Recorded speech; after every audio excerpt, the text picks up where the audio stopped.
This conversation was recorded on the lands of the Jagera, Yugara and Ogurapul peoples. You're listening to Held, a series of slow, honest conversations with women about the things that shape us, the stories we carry, and what it means to be seen, heard and held. All right, you ready? No, but yeah. No, never ready, but fire away anyway. Thank you for appearing on Held, Kate. Thank you for the invitation. So let's get into it. Sure. Who are you? Okay, yeah, I'm me.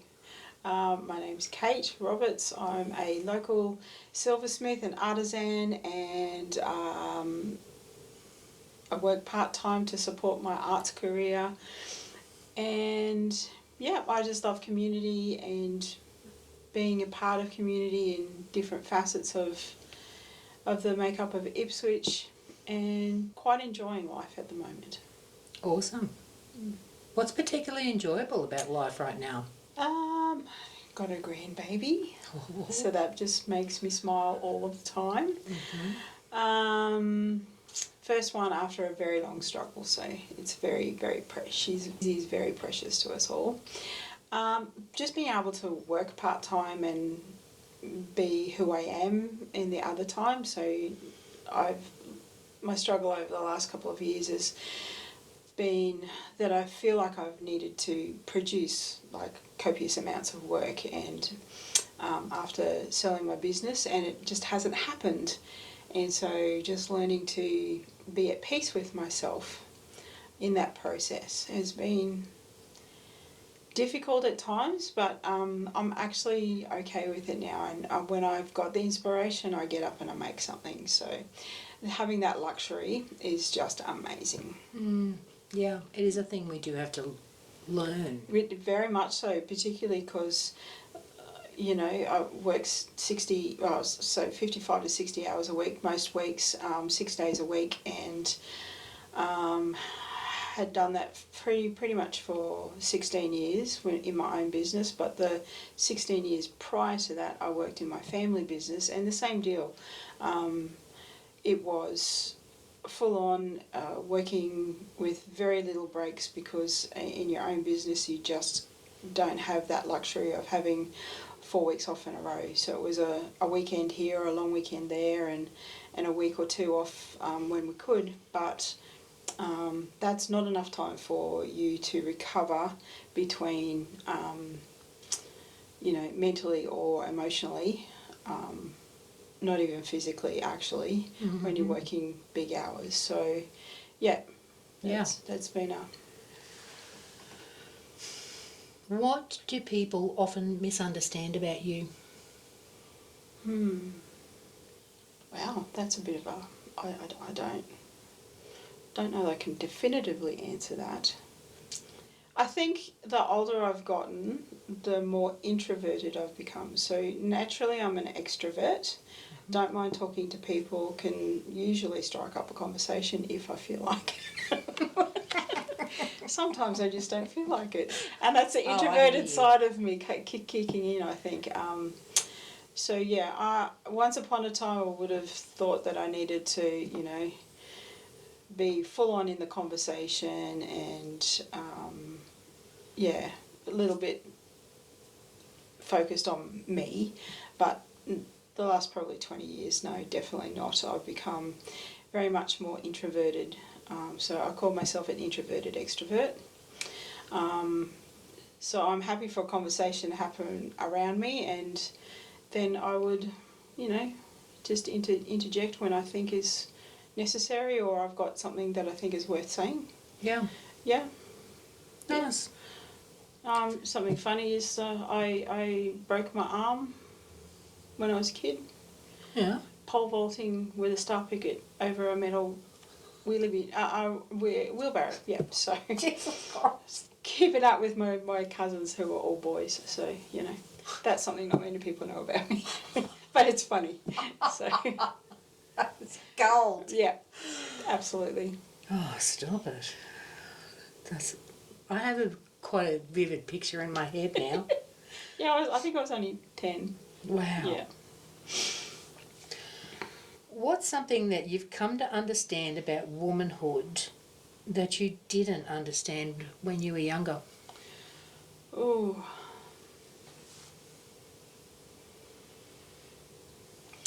probably the one of the things would be how our body actually operates, like the inner workings of our reproductive system and the differences that happen from person to person, but more woman to woman, that we've all got in common, but they are different.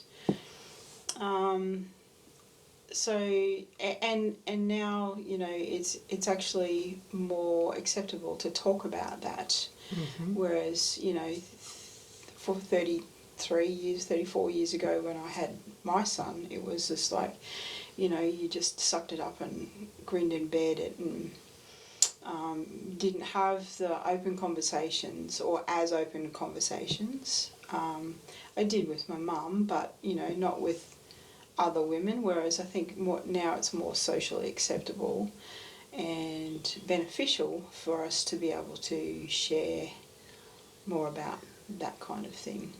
Yeah, thank goodness. Yeah, thank goodness, absolutely.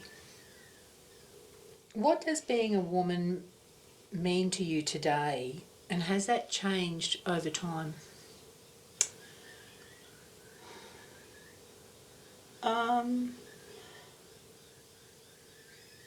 Being a teenager in the 80s, it was very, very much, you know, chauvinistic attitudes and behaviour was very much tolerated by women. And I think through the 80s we've actually changed that kind of, started to change that kind of behaviour with equal pay and, technically equal pay. And, you know, it's not acceptable to do certain things socially or behind closed doors kind of deal, whereas, yeah. I think we tolerate it a lot. Oh, we tolerate it a lot, and so I think the biggest difference these days is that we don't tolerate it now. Yeah. So that's been, I think, not that I've done anything outstanding to, you know, help that kind of cause, but it's been really amazing to watch how it's changed, and changed for the better, I think. Do you think feminism's still relevant today? Yes, but in a different way.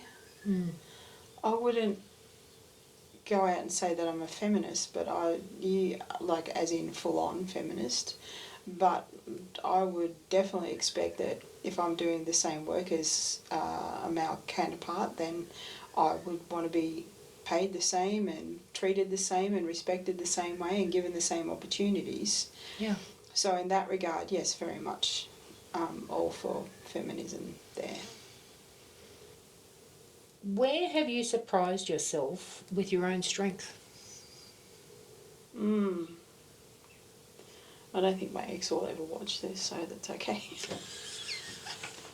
I was actually making the decision to leave my marriage. Yep. Yeah. Didn't think I could do it at all, but knew that I needed to for my own benefit, and so as I could be a better mum. But yeah, you know, digging really deep to find the right path for me. Yep. That was definitely the hardest thing I've done in my life. Wow. I don't think anybody makes those kind of decisions lightly. Oh, well, if they do, then they should be shot. Yeah, they should be. But no, they're huge. They're Yeah. life-changing decisions. Yeah.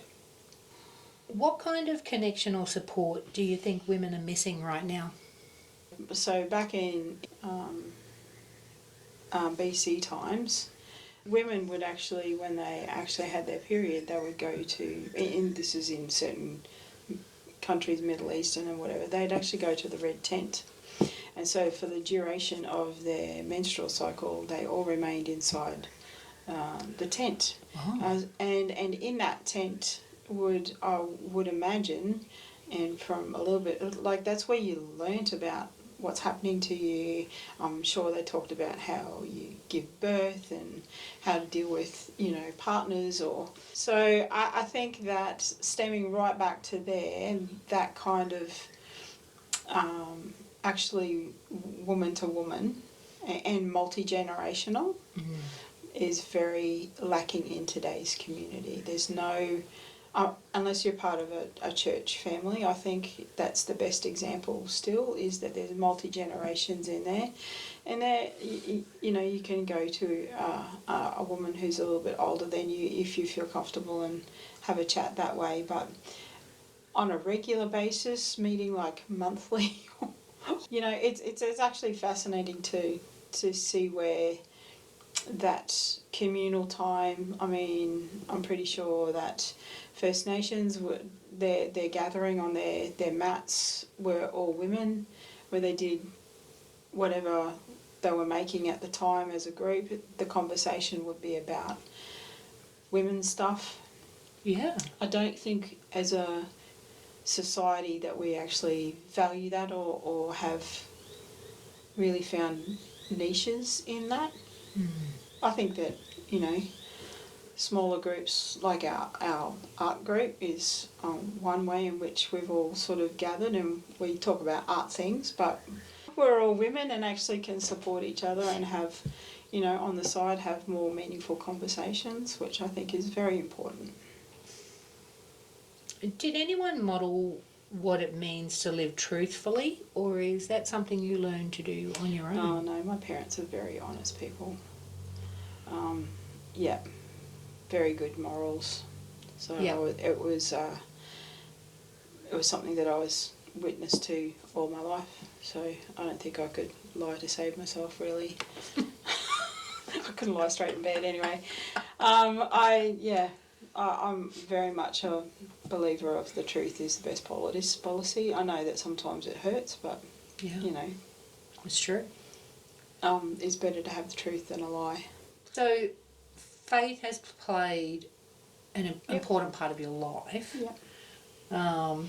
Has that come down from your parents? No. I went away on a school camp when I was, I think, 13, maybe 14. Yep, and it was a church-run camp through my school, attached to the youth group. And so, I started a relationship with God there. Wow. My parents are God-fearing people and they believe that there is a God, but they don't actually, what I would call, have a relationship with him, with God. I think there's two very different things. So you can believe that there is a God, but you don't actually have a faith in God, and you don't have that conversational prayer time with him or get to know his ways better. What does your relationship with God look like? How do you practice it? So I would describe it as a contemporary faith, not one that's bogged down in rituals and So conversational. So if I'm struggling with something or I'm wanting answers for something, just a conversational type prayer is the main communicator. I try to read my Bible every day, but it doesn't quite happen some days, and I think God's okay with that. Yeah. Very much a God of the God of grace. So not that you go out of your way to do the wrong thing and then ask for forgiveness. It's, you live to do the best and strive to be the best person that you are. Yeah. I go to church every week, well, nearly every week, but go to church every week. And I also have a what we call a life group, but it's a church group it's called Life Group because we do life together. and I've been in that one life group for 11 years now. So Wow.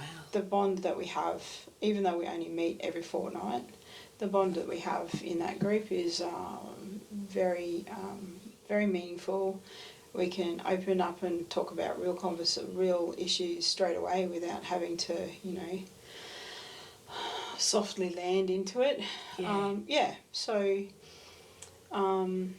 for me, it's living the best that I can and honouring all of the values of the New Testament in particular. But Wow. yeah, it's not easy sometimes, and you get tested. But Yeah. yeah, My experience of you is that you have always been calm, centered, thoughtful. that definitely comes from God, not necessarily from me. Yeah, and my faith, yeah, for sure. Yeah. Because things that really tick me off, I can go and unload and not have to burden myself or carry it myself, and I don't have to burden anybody else with it either. So sometimes, I mean, I'm not one that will actually just my personality, I don't think would actually ever, I wouldn't be an evangelist, that's for sure. As in going out on street corners and preaching. That's just not me at all. But ask me questions and I'll answer the best of my ability. I hope and pray that my actions actually speak louder than, my preaching. I believe they do. Thank you. What do you wish we spoke more openly about? Everything? No, not everything.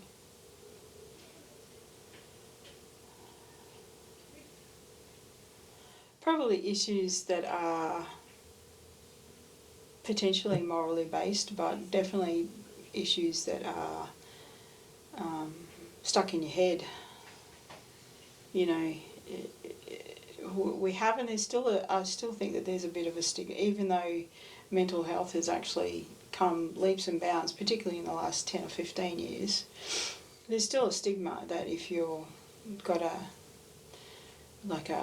mental health issue, then you're not as whole a person, whereas I think that sometime in all of our lives we've had mental health issues, so we shouldn't be quite so judgmental on those that struggle with it all the time, And I think that there's more of that in our society than we give credit for, and potentially relationships. We don't actually talk about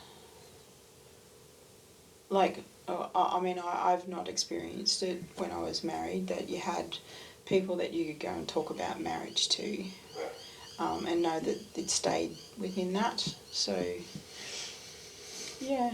Yeah. I don't know whether that answered that question at all. I think it did. Okay. I felt like I waffled. Sorry. You don't. Okay.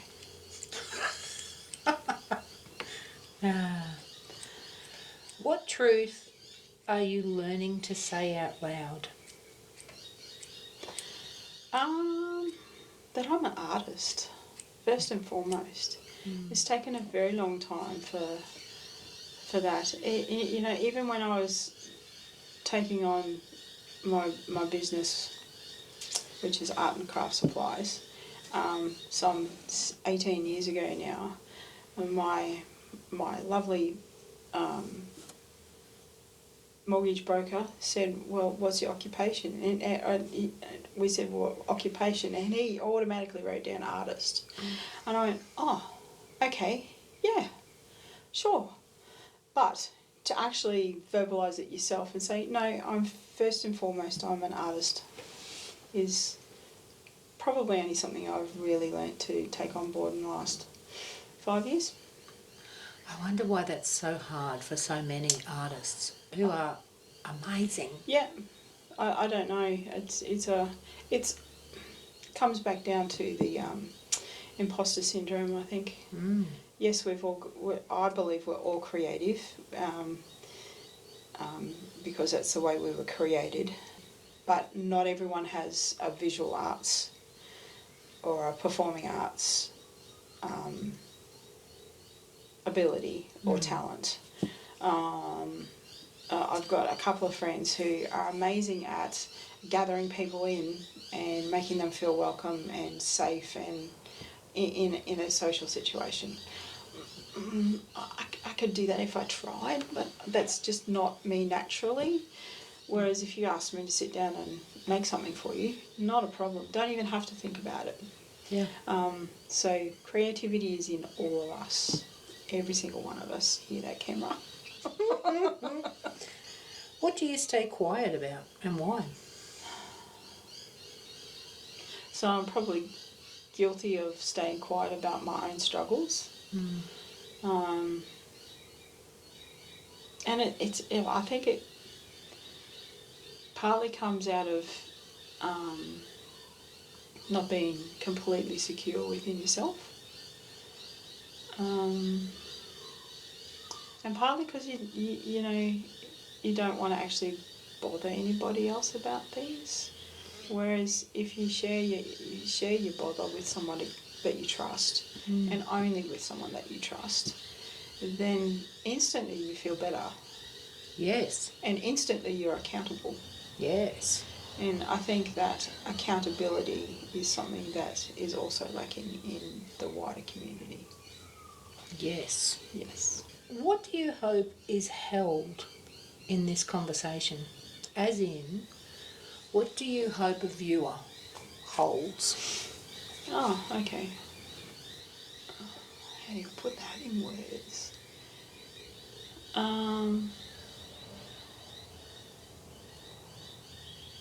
I suppose that they're uplifted and that it's okay if you're not okay. Oh gosh, I mean, that's a hard question. It is a hard one. Hopefully that they feel safe. Yeah. Yeah. Yeah. Good job, lady. Okay. Well done. Thanks. So, thank you for being here on Held. Bye-bye.